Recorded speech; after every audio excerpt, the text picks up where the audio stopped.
Now, it's said to be one of the harshest, coldest and most remote environments on Earth. So clearly, Outer Mongolia is the obvious place to run a marathon. Well, it is if your name is Dr. Andrew Murray. Not content with notching up a desert ultramarathon and an Antarctica run, he's just added the Genghis Khan ice run to his list of extreme endeavours.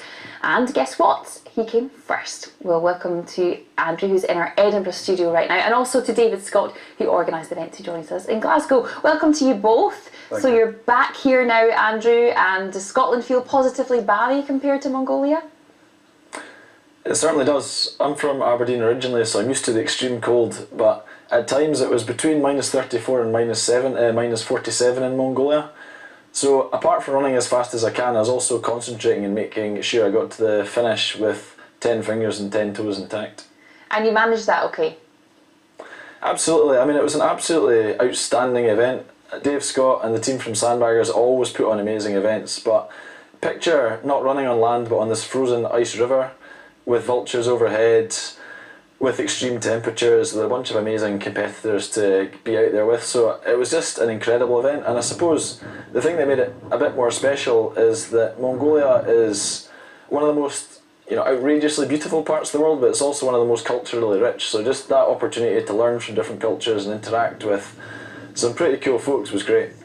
Well, there you go. That's a good ad for it, David. Well, but it's fantastic. You obviously organise it, so why do this? Why organise something like this in a country like that? Well, the country itself, Mongolia, I've been there 30 times now. In fact, I've been with Andrew a number of times as well. All sorts of expeditions to the desert, up mountains, and although I've done a few trips to the north in winter when it's about -40, I've never really done something like this. And last year, myself and Andrew were out in Namibia, just finished another expedition, and that was the seeds at that point were set, and we thought we'll try and do something in Mongolia. So that was a year ago, and here we are, we've done it. But my role is very different from Andrew's. His is easy, he just runs where I tell him to run. I've got all the logistics and the safety to worry about. So on this trip alone we had 4 vehicles, 48 Huskies, 4 sledges, there was 18 people from the west, and they are plus my Mongolian team, so it was a big logistical exercise. And so I'm now delighted to be back and stress-free. And quite harsh terrain, Andrew, for you to prepare for. Absolutely. I mean, what I needed to do was to make sure that I was fit for the conditions. So when I was back in Scotland and in Edinburgh, I was doing a lot of training up in the hills. But it was also about getting used to the extreme cold. So wrapping up like an onion, making sure that every inch of my flesh was covered to avoid frostbite.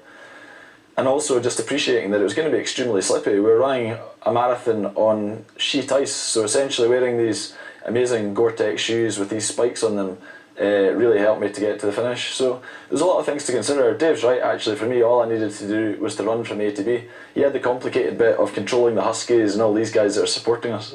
Well, let's take a look at you now at the start line.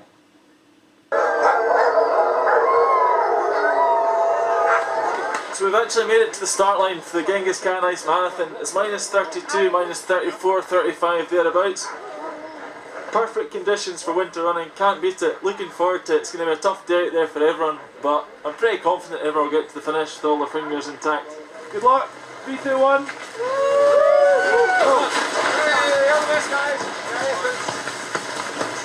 Well, full of enthusiasm there, obviously, at the start. Yeah. But David, there are risks involved, obviously, in something like this. Tell me about what could have gone wrong. Well, the risks are, there's quite a few of them. The obvious ones would be the wolves which patrol the area. They never really concern me terribly much, to be honest. I was more concerned about the extreme cold temperatures, just by virtue of its remoteness. We're hours from anywhere. The help doesn't come unless we can sort out ourselves. And also we had a group of people who, some of them had never been in this environment. So those were my concerns. Frostbite, yeah, we had about 3 or 4 people succumb to frostbite on their ears, their nose, their fingers. Fortunately we had a great medical team which Andrew was part of out there. So they tended to them early and nothing really developed too badly. But the big thing as well is people getting lost. Although the route is obvious and people should have a degree of navigational ability, they don't always do so. And in fact on this event one guy did get lost, and myself and Andrew and some other guys had to mount a search which took 3.5 hours. which is a stressful time. Yeah, I can and we went through the process and we found him and brought him back just as darkness was falling. So there are risks, you know, but if you plan for them properly and execute a plan as these things arise, it should be okay. Apart from frostbite, did anyone else have any other medical issues, or was everything okay? Well, actually, Andrew's probably the best to answer that one, Yeah. 'cause I just referred them on to him. So the interesting thing was we had a team from Glasgow University and Edinburgh University doing medical studies and psychological studies on the competitors, which I think will make for extremely interesting reading when all the results come out. The obvious things were some folk got a bit of hypothermia and a bit cold, some people got a degree of frostbite but nothing too significant. I think that their full function should return within 6 weeks. There were obviously the usual marathon issues like sore knees, sore Achilles, blisters and things like that. But fortunately no one died, so that's definitely a good thing.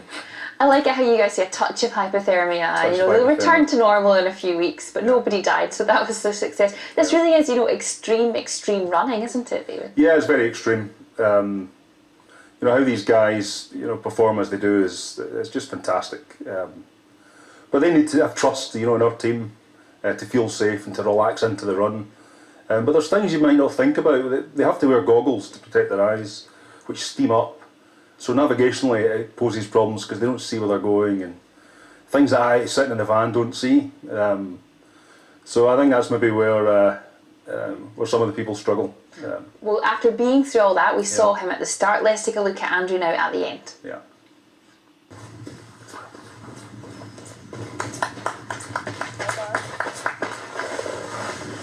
Wow, what a day! Yeah.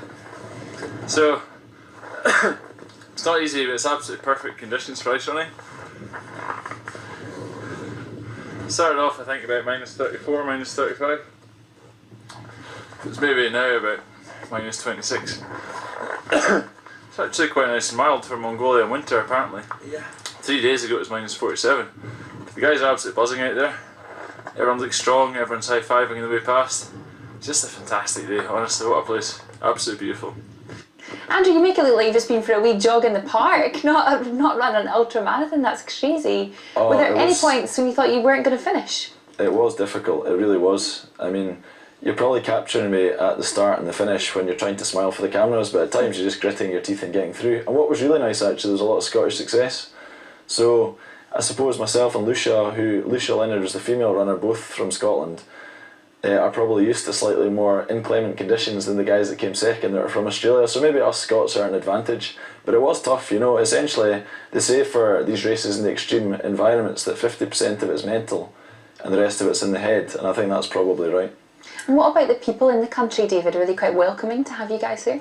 Yeah, the Mongolians are fantastic. The country's full of culture. They're really proud people who admire strength and honesty, I would say. They might not look too enthusiastic about people running along the river, but they're just not showing it. They were absolutely amazed by these guys, and we had a lot of good traditional meals. We had a fire ceremony with some Mongolian music just to try and bring things together. And also we had our own bagpiper there, Alistair McCallum came out, and a fiddler, so we gave some of our A bit of culture. a cultural Yeah, it was a exchange. good exchange, yeah. I think that's important in these things. So finally then, Andrew, what's next for you? What can you possibly do next to top this? Well, to be honest, my favourite expedition is always the last one that I've been on. So the last one that I've been on obviously was Mongolia, and the Namib before that I think was about 90 degrees warmer. But I think you're always looking to challenge yourself, and running is my form of transport. So there's lots of great places for me to explore in Scotland. I mean, Scotland is genuinely one of the most beautiful countries on earth. So for the Excellent. next few months I'll definitely be doing stuff in country, and beyond that, wherever Dave Yes. tells me really. Yeah, that's Okay. basically what I'll tell them. We'll have to leave it there, guys. Thank you very much. Thank you. And a special mention to Richard, Alexander and HUTC for sharing those amazing images with us. Now, if there's a story you think we should know about, you can contact any of our reporters by email through Facebook or through Twitter. And that's it for the moment from all of us here. Have a good evening. Goodbye.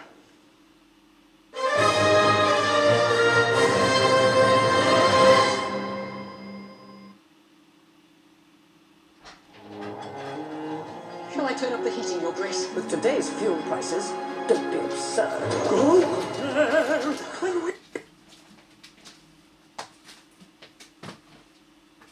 When it comes to the big decisions, I always like to you flip never a coin. slid. It reminds me, never leave anything to chance. Fuck's sake.